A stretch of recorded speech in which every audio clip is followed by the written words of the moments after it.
Sa'id bin Yahya al-Amawi juga mengemukakan bahwasannya Nabi ini bersabda, milikilah kuda dan jadikanlah ia sebagai warisan di antara kalian, karena sesungguhnya kuda itu merupakan warisan dari orang tua kalian, yaitu Nabi Ismail alaihissalam.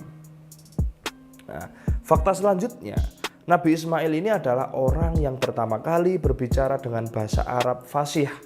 Nah, jadi yang berbicara dengan bahasa Arab kemarin sudah dijelaskan bahwasannya ada nabi-nabi sebelum Nabi Ismail. Akan tetapi yang berbicara dengan fasih, berbicara bahasa Arab dengan fasih adalah Nabi Ismail menurut beberapa pendapat. Nah, ia mempelajari bahasa itu dari bangsa Arab Al-Aribah yang pernah singgah di tempatnya di Mekah, dari kabilah Jurhum, Amalik, dan penduduk Yaman yang merupakan bangsa Arab terdahulu sebelum Al-Khalil Ibrahim, jadi sebelum masa Nabi Ibrahim. Nah, kemudian Al-Amawi juga berkata, Ali bin Mughirah memberitahukan bahwasannya Nabi ini pernah berbicara atau bersabda, orang yang pertama kali berbicara bahasa Arab dengan bagus. Nah, itu adalah fakta-fakta dari Nabi Ismail alaihissalam. Pernah diceritakan pada saat kisah Nabi Ibrahim bahwasannya Nabi Ismail itu mempunyai 2 orang istri, yang mana istri pertama dicerai, kemudian menikah lagi dengan istri yang kedua, kemudian oleh Nabi Ibrahim tidak diperbolehkan untuk menceraikan atau disuruh melanjutkan hubungan suami istri tersebut. Nah, jadi Al-Amawi di sini mengatakan bahwa istri Nabi Ibrahim yang pertama adalah Imarah binti Sa'ad bin Usamah bin Ukel bin Al-Amaliki. Nah, itu adalah istri Nabi Ismail yang pertama. Kemudian setelah menceraikan istri pertamanya, Ismail menikahi seorang wanita lagi, dan ketika ayahnya berkunjung ke rumahnya, ia menyuruh untuk tetap mempertahankan perkawinannya dengan wanita tersebut. Maka Ismail pun membangun rumah tangga bersamanya.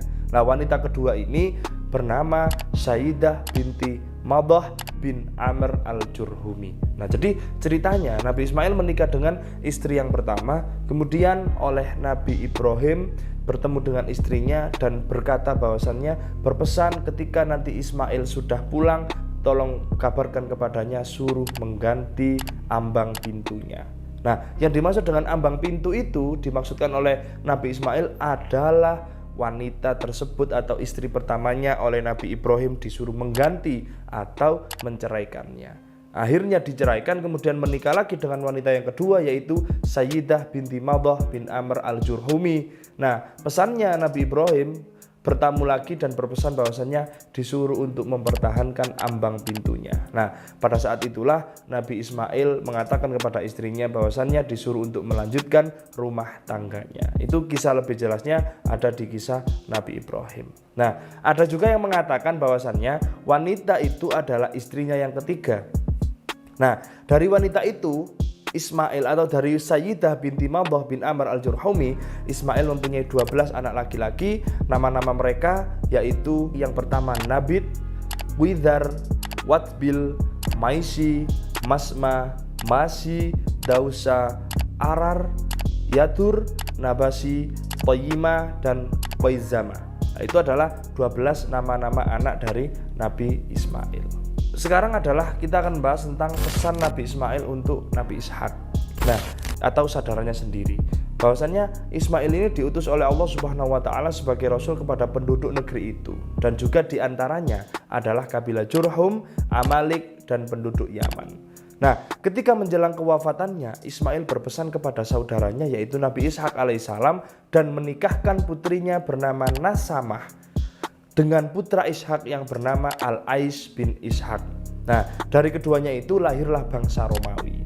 Nah, mereka disebut dengan Bani Asfar disebabkan oleh warna kuning kulit Al-Ais. Ada pula yang berpendapat bahwa dari keduanya tadi lahirlah bangsa Yunani.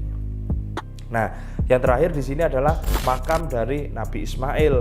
Nabi Ismail di sini dimakamkan di Hijr atau di sisi makam ibunya Siti Hajar. Beliau Nabi Ismail wafat pada usia 137 tahun.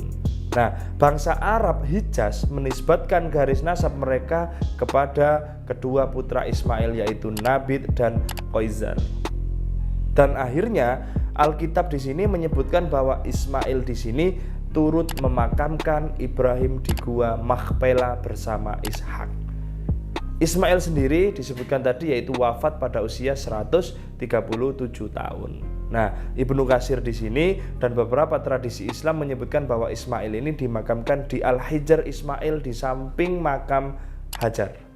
Dan kemudian pendapat atau sebagian pendapat menolak keyakinan tersebut karena tidak ada keterangan pasti dari dalil tersebut. Nah, dan kemudian pendapat lain menyatakan bahwa Hijr Ismail sebenarnya adalah bekas kamar Ismail dan Hajar. Nah, jadi terkait makam Nabi Ismail di sini terdapat berbagai macam pendapat. Jadi itu tadi kisah dari Nabi Ismail, istri, keturunan-keturunan Nabi Ismail dan juga tragedi penyembelihan Nabi Ismail.